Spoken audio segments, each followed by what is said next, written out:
கன்னியாகுமரியிலிருந்து சுமார் 3 அல்லது 4 கிலோமீட்டர் தொலைவில் இருக்கு இலந்தையடி விளை அப்படிங்கிற ஒரு கிராமம். இந்த கிராமத்தில் அழகான ஒரு கோவிலாக, சின்னதொரு கோவிலாக முத்தாரம்மன் கோவில் அமைஞ்சிருக்கு. இந்த கோவிலோட உட்பிரகாரத்தில் மகாவிஷ்ணு சன்னதியும் சாஸ்தா சன்னதியும் பலிபீடமும் அமைக்கப்பட்டிருக்கு. ஒவ்வொரு சனிக்கிழமையும் இந்த சாஸ்தாவையும் மகாவிஷ்ணுவையும் தொடர்ந்து 8 வாரங்கள் வழிபட்டு வந்தால், நெய் தீபம் ஏற்றி வழிபட்டு வந்தால் வியாபாரத்தில் லாபம் கிடைக்கும், தொழிலில் முன்னேற்றம் ஏற்படும், பொன் பொருள் ஆபரண சேர்க்கை நடக்கும், கடன் தொல்லையிலிருந்து விடுபடலாம் என்கிறார்கள் பக்தர்கள்.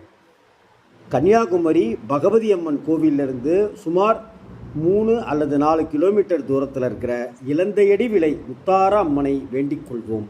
முத்தான வாழ்க்கையை தந்தருள்வாள்.